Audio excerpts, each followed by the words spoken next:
Hello guys, welcome back to the channel biology for you. I hope आप सभी अच्छे होंगे और लेक्चर को समझ रहे होंगे। और अगर लेक्चर समझ में आ रहे हैं तो प्लीज़ लेक्चर को लाइक कीजिए और शेयर कीजिए उन लोगों के साथ जिन्हें बायोलॉजी क्लास की ज़रूरत है। और साथ ही साथ चैनल को सब्सक्राइब कर ले और बेल आइकन को प्रेस कर ले। ये बिल्कुल फ्री है और अगर आप सब्सक्राइब किए रहेंगे तो आपको टाइम पे नोटिफिकेशंस मिल जाएंगे। तो और अगर आपको लेक्चर की पीडीएफ चाहिए तो मैं अपने टेलीग्राम अकाउंट पे अपने सारे नोट्स को पोस्ट करते रहता हूँ। तो आप वहाँ पे जाके नोट्स ले सकते हैं और मैं अपने टेलीग्राम हैंडल का लिंक डिस्क्रिप्शन में दे दूँगा। सो वीडियो को पूरा देखिए। और आज की वीडियो जो है काफ़ी इन्फॉर्मेटिव है। यहाँ से काफ़ी सारे क्वेश्चन एग्जाम पूछते हैं। इवन ये जो टॉपिक आज मैं आपको पढ़ाने वाला हूँ जो दिख रहा है एड्स, ये 5 नंबर में कई बार एग्जाम में पूछा गया है ना। काफ़ी डिस्क्रिप्टिव ये लेक्चर है और काफ़ी सारा क्वेश्चन यहाँ से आता है, तो बने रहिए लेक्चर के साथ। तो एड्स एड्स का जो नाम है पूरा वो क्या है? Acquired immune deficiency syndrome. Acquired का मतलब क्या होता है? उपार्जित। उपार्जित का मतलब क्या होता है? जो शरीर में बाहर से आता है। शरीर में जो भी कुछ बाहर से आएगा वो उपार्जित कहलाएगा। तो एक्वायर्ड का मतलब क्या हो गया? उपार्जित। इम्यून का मतलब हो गया हमारा रोग प्रतिरोधक क्षमता। डिफिशियंसी का मतलब होता है कम होना। और सिंड्रोम का मतलब होता है, यहाँ पे नीचे लिखा गया, लक्षणों का समूह।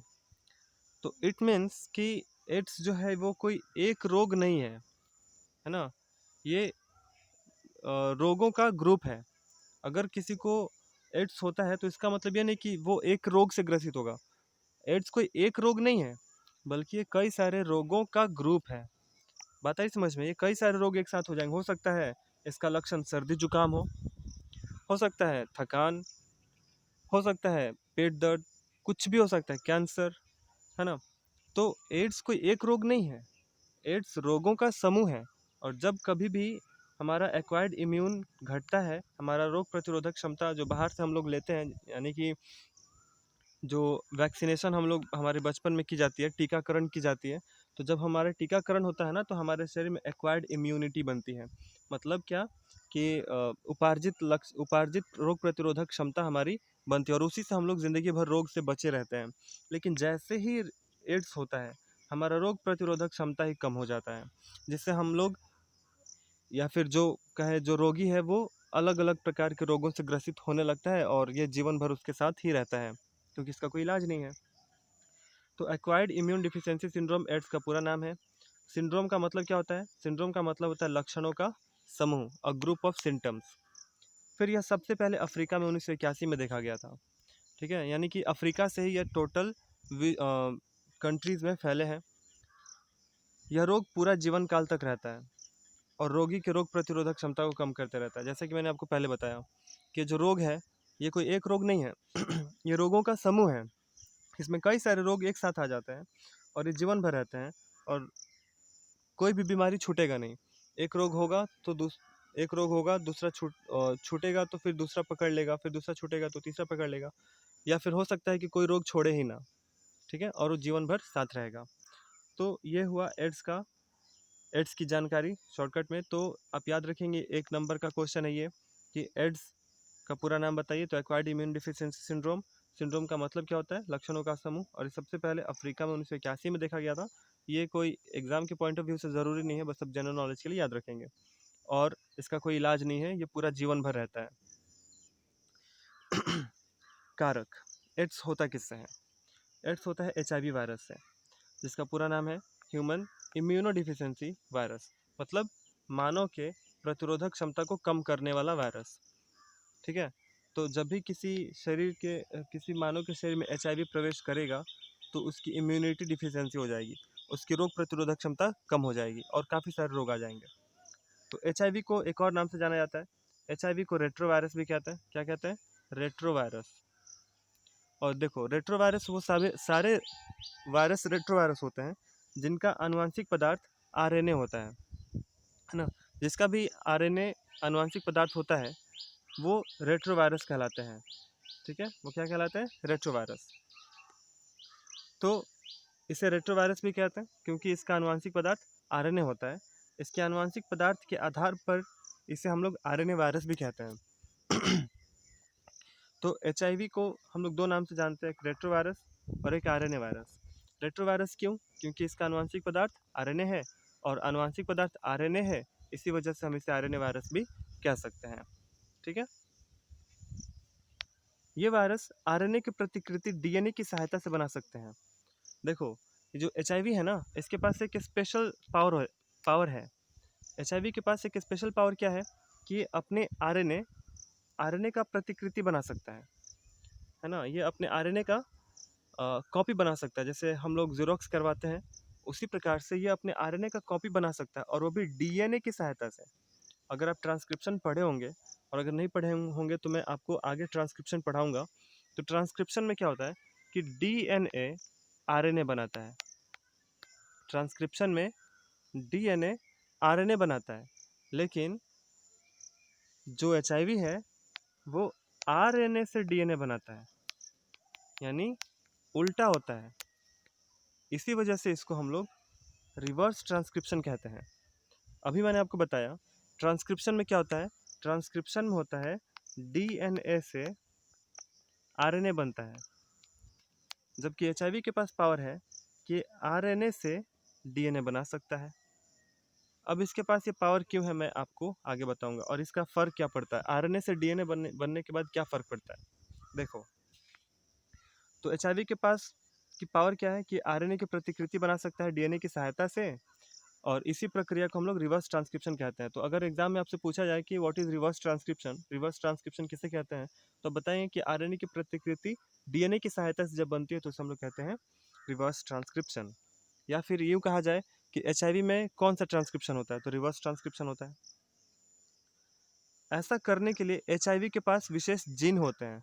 मतलब आपको पता है कि हमारे शरीर में हर चीज़ की कोडिंग है, और वो हमारे जीन में होते हैं। तो इसके पास एक विशेष सूचना है कि आपको आरएनए का प्रतिकृति बनाना है डीएनए की सहायता से। तो इनके पास स्पेशल जीन है इस काम के लिए। ठीक है, तो और जिस एंजाइम का उपयोग इस क्रिया में होता है, किस क्रिया में, रिवर्स ट्रांसक्रिप्शन के लिए, उसका नाम क्या है, आरएनए डिपेंडेंट डीएनए पॉलीमरेज। ये काफ़ी इंपॉर्टेंट एंजाइम का नाम है, इसको आप याद रखेंगे।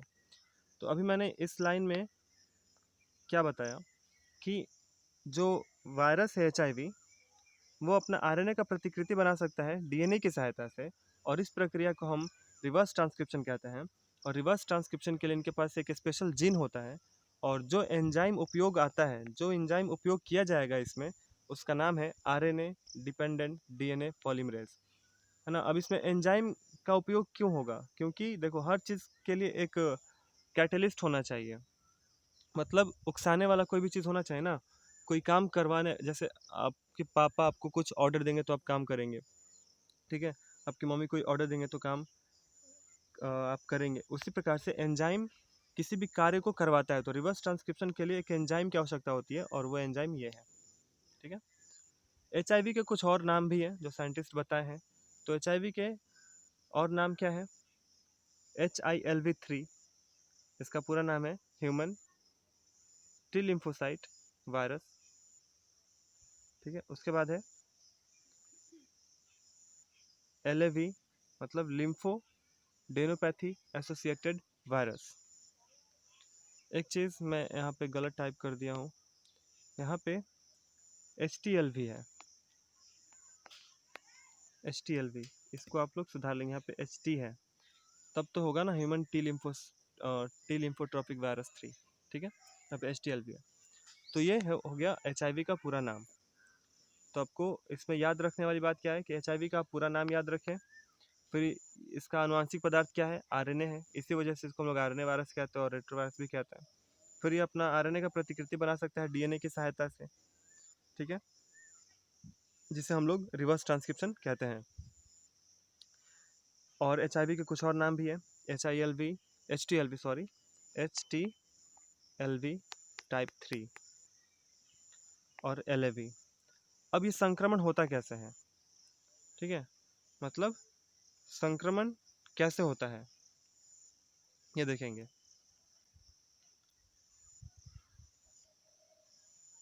एचआईवी से संक्रमण कैसे होता है?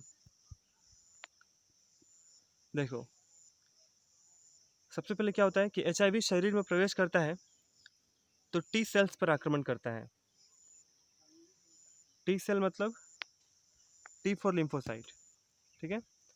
टी फॉर लिम्फोसाइट पर आक्रमण करता है। अब मैं बताता हूँ कि टी सेल होता क्या है। देखो, हमारे शरीर की इम्यूनिटी जो होती है, यानी कि रोग प्रतिरोधक क्षमता, उसको बनाने के लिए दो प्रकार के लिम्फोसाइट्स होते हैं। एक टी लिम्फोसाइट होता है और एक बी लिम्फोसाइट होता है। तो उसी और ये दोनों ही हमारे बोन मैरो में पाए जाते हैं, यानी अस्थि मज्जा में पाए जाते हैं, जो हड्डियों के अंदर होते हैं। तो जैसे ही एचआईवी शरीर में प्रवेश करेगा, वो डायरेक्टली किसको अफेक्ट करेगा?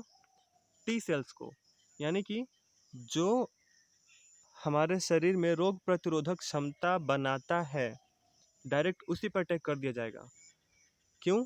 क्योंकि फिर आगे चल के वो इम्यूनिटी शरीर में बनाए ही ना, ठीक है।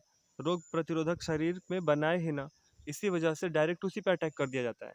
ना वो रोग प्रतिरोधक क्षमता बनाएगा और ना मनुष्य रोग से बचेगा, ठीक है। तो इसी वजह से जब भी एचआईवी शरीर में प्रवेश करता है तो सबसे पहले वो टी सेल्स को अटैक करेगा, यानी कि टी फोर लिम्फोसाइट्स को अटैक करेगा। इसी को हम लोग WBC भी कहते हैं। इसमें अपना आरएनए प्रवेश करा देता है, ठीक है। तो एचआईवी टी सेल्स पर आकर चिपक जाएगा और उसमें अपना आरएनए को प्रवेश करा देगा, क्योंकि आपको पता है कि एचआईवी के पास अपना आरएनए है। आरएनए उसमें डाल देगा। अब क्या होगा, ये आरएनए चला जाएगा केंद्रक में और वहाँ पर रिवर्स ट्रांसक्रिप्शन की मदद से क्या बनाएगा? डीएनए बनाएगा, जिसको हम लोग सी डीएनए कहते हैं। किस टाइप का डीएनए बनेगा? सी डीएनए बनाएगा। और यही डीएनए एचआईवी के समान व्यवहार करेगा। मतलब अब ये डीएनए एचआईवी की तरह बन गया होगा, ठीक है। अब इसके अंदर भी एचआईवी का गुण आ गया होगा, जो हमारा शरीर जो हमारे तरीके से काम कर रहा था, लेकिन अब जैसे ही एचआईवी हमारे शरीर में प्रवेश कर जाएगा तो अब वो एचआईवी की तरह हमारा डीएनए कार्य करने लगेगा और अब हमारा शरीर कभी भी निरोग नहीं रहेगा। उसके बाद क्या होगा, अब यह सी डीएनए एचआईवी से संक्रमित कोशिकाओं का उत्पन्न करता है। मतलब जो डीएनए बनता है ना, जो सी डीएनए बनेगा, अब ये ऐसे ही कोशिकाओं का निर्माण करेगा जिसमें एचआईवी के वायरस हो, क्योंकि एचआईवी का आरएनए तो डायरेक्ट केंद्रक में चला गया है और केंद्रक में हमारा ही डीएनए पाया जाता है। तो अब ये जो डीएनए बना है, अब ये ऐसा ही सेल बनाएगा जिसमें एचआईवी हो, ठीक है। रोग प्रतिरोधक क्षमता, और जिससे मनुष्य का रोग प्रतिरोधक क्षमता कम हो जाता है, क्योंकि टी सेल्स ही मनुष्य की रोग प्रतिरोधक क्षमता को मजबूत बनाता है। तो मैंने आपको शुरुआत में ही बताया, टी सेल्स ही रोग प्रतिरोधक क्षमता बनाते हैं, ठीक है। टी सेल्स ही रोग प्रतिरोधक क्षमता को बनाते हैं, लेकिन डायरेक्ट अगर उसी को अटैक कर दिया जाए, उसी को खराब कर दिया जाए, तो फिर शरीर में रोग प्रतिरोधक क्षमता बनेगा ही नहीं। अब देखते हैं संक्रमण का माध्यम क्या है, हमारे शरीर में एचआईवी प्रवेश कैसे करेंगे। तो कुछ यहाँ पे बताए गए हैं माध्यम जहाँ से एचआईवी हमारे शरीर में प्रवेश कर सकते हैं, इसलिए हमें इससे बच के रहना चाहिए। जब भी कोई व्यक्ति संक्रमित व्यक्ति से यौन संबंध स्थापित करता है, और वो भी संक्रमित व्यक्ति से, है ना। जब भी किसी व्यक्ति को अगर एचआईवी एड्स है और अगर कोई स्वस्थ व्यक्ति उसके साथ यौन संबंध बनाता है, तो उस स्वस्थ व्यक्ति को भी एड्स से ग्रसित होना पड़ेगा। उसके बाद संक्रमित व्यक्ति के द्वारा उपयोग किया हुआ वस्तु, जैसे रेजर, इंजेक्शन या फिर और भी कोई वस्तु अगर संक्रमित व्यक्ति यूज़ कर रहा है और अगर उसी वस्तु को कोई स्वस्थ व्यक्ति यूज़ करेगा, तो उसको भी एचआईवी एड्स हो जाएगा। संक्रमित व्यक्ति को रक्त को स्वस्थ मनुष्य में चढ़ाने से, अगर कोई संक्रमित व्यक्ति है और उसको एड्स है और उसी का रक्त फिर किसी स्वस्थ मनुष्य में डाल दिया जाएगा, तो फिर क्या होगा, उसको एड्स हो जाएगा, ठीक है। तो ये है माध्यम जिससे एचआईवी हमारे शरीर में प्रवेश कर सकते हैं। और एक बात और, ये जो रोग है ये छूने से नहीं फैलता है। अगर आप सोचते होंगे कि एक संक्रामक बीमारी है तो, लेकिन ये कभी भी किसी व्यक्ति को छूने से नहीं फैलेगा। जैसे मान लो कि एक आदमी है ए, है ना, इसके संपर्क में आता है एक बी आदमी, इसके साथ खाता है, पीता है, इसके साथ घूमता है, उठता है, बैठता है, ठीक है, उसके साथ हाथ मिलाता है, उसको टच करता है, लेकिन इसका मतलब ये नहीं कि उसको भी एड्स हो जाएगा। इसको एड्स होने के लिए क्या होना पड़ेगा, या तो इसके साथ असुरक्षित यौन संबंध बनाना पड़ेगा, या फिर अगर इसका उपयोग किया हुआ ये सामान यूज़ करेगा, या फिर इसका रक्त इसके शरीर में चढ़ाया जाएगा तब जाकर बी को एड्स होता है। ठीक है, तो ये गलतफहमी ना रखें। लक्षण क्या है, कैसे पता चलेगा कि किसी व्यक्ति को एड्स है? देखो, अगर एचआईवी शरीर में प्रवेश करता है ना, तो 2-3 हफ्ते से लेकर 10 साल तक लग जाते हैं लक्षण को दिखने में। ठीक है, 2-3 हफ्ते से लेकर 10 साल तक लग जाते हैं लक्षण को दिखने में। तो जब लक्षण दिखते हैं तो क्या होता है, भोजन निगलने में सबसे पहले कठिनाई होगी। सब छोटा मोटा लक्षण है जब स्टार्ट होगा। भोजन निगलने में कठिनाई, लिम्फ नोड में सूजन, हमारे शरीर में कई सारे लिम्फ नोड्स हैं जो हमारे शरीर को वेट रखते हैं, उसमें सूजन आ जाएगा और फिर बुखार आना स्टार्ट होगा। और फिर रक्त में प्लेटलेट्स की कमी हो जाएगी जिससे खून जमेगा नहीं। फिर डब्ल्यूबीसी की भी कमी हो जाती है उसमें। फिर रात में पसीना आएगा, थकान जैसा महसूस होगा, भूख की कमी हो जाएगी, वज़न में कमी आने लगेगी, तंत्रिका तंत्र प्रभावित हो जाएगा, यानी कि याददाश्त में कमी होने लगेगी, समन्वय यानी कि कोई भी काम आप ठीक ढंग से नहीं कर पाएंगे, मानसिक अव्यवस्था या फिर तनाव बना रहेगा। ठीक है, तो ये सभी लक्षण दिखेंगे और अन्य प्रकार की बीमारियां भी हो सकती हैं, जैसे कैंसर हुआ, सर्दी जुकाम, बुखार तो मैंने बता ही दिया, फ्लू हो सकता है, हेपेटाइटिस भी हो सकता है, कोई भी रोग एड्स का लक्षण हो सकता है। क्योंकि ये जो एड्स है ये लक्षणों का समूह है, ग्रुप है। ठीक है, इसमें कोई एक रोग नहीं होता है, इसमें कई सारे रोग एक साथ आ जाते हैं। तो ये हुआ लक्षण। उसके बाद रोकथाम, कैसे बचा जा सकता है? देखो, जो कारण है अगर आप उससे बचते हैं तो नहीं होगा एड्स। यानी क्या होगा कि देखो मैंने क्या लिखा है इसमें, यदि यह रोग एक बार किसी व्यक्ति को हो जाता है तो उसका इलाज नहीं हो सकता है, किंतु इस रोग से बचा जा सकता है। ठीक है, एड्स अगर किसी व्यक्ति को एक बार हो जाए तो उसका इलाज पॉसिबल नहीं है, क्योंकि आज तक इसका कोई टीका ही नहीं बना है या फिर कोई दवा ही नहीं बना है। ठीक है, फिर यदि आप एंटीवायरस लेते हैं, क्योंकि एक वायरस से होने वाला रोग है, तो अगर आप एंटीवायरस लेते हैं तो कुछ हद तक इसे कंट्रोल किया जा सकता है, लेकिन इसे पूर्णतः ठीक नहीं किया जा सकता है। ठीक है, तो बचिए असुरक्षित यौन संबंध से, संक्रमित व्यक्ति का उपयोग किया हुआ सामान यूज़ करने से बचना चाहिए, रक्त लेते समय रक्त का अच्छे से जांच करा लेना चाहिए, उसके बाद ही रक्त लेना चाहिए, और सबसे ज़रूरी बात, जागरूकता फैलानी चाहिए, है ना। जागरूकता जितना फैलाया जाएगा एड्स के बारे में, लोग उतने ही अवेयर होंगे और लोग रोग से बचेंगे, एड्स से बचेंगे। अब कुछ जांच है जिससे पता चलेगा कि उसके शरीर में, कोई व्यक्ति के शरीर में एड्स है या नहीं है ना। जैसे कोई भी रोग होता है तो डॉक्टर क्या लिखता है, टेस्ट लिखता है। वैसे ही देख के तो हम बता नहीं सकते हैं कि उसको एड्स है या नहीं है। तो क्या होगा, जांच कराया जाएगा। जांच का नाम है एलाइसा, या फिर एलाइजा कहिए, फिर एलिसा कहिए, कुछ भी कहिए। इसका फुल फॉर्म क्या है, एंजाइम लिंक्ड इम्यूनोसॉर्बेंट एसे। 1984 में इसका इसका निर्माण किया गया था, इस जांच का, या फिर इसको विकसित किया गया था। और भी कुछ ये काफ़ी थोड़े, ये जो टेस्ट है एलिसा, ये थोड़े महंगे होते हैं। तो HIV फर्स्ट ब्लॉट और HIV सेकेंड ब्लॉट, ये दो ऐसे जांच है जो थोड़े चीप हैं, ये थोड़े सस्ते होते हैं और ये महंगे हैं। ठीक है, कॉस्टली होते हैं। तो ये जांच है जिससे पता लगाया जा सकता है कि किसी के शरीर में HIV का वायरस है या नहीं है। अब इस जांच के बारे में आगे और पढ़ाऊँगा, आगे के चैप्टर में एलिसा के बारे में पढ़ना है तो मैं वहाँ पे पढ़ाऊँगा। तो ये सभी काफ़ी ज़्यादा ऑब्जेक्टिव है इस लेक्चर में, तो आप इसको कंप्लीट रखिए और इसका नोट्स बना लीजिए। सो लेक्चर अटेंड करने के लिए थैंक यू। मिलते हैं अगले लेक्चर में।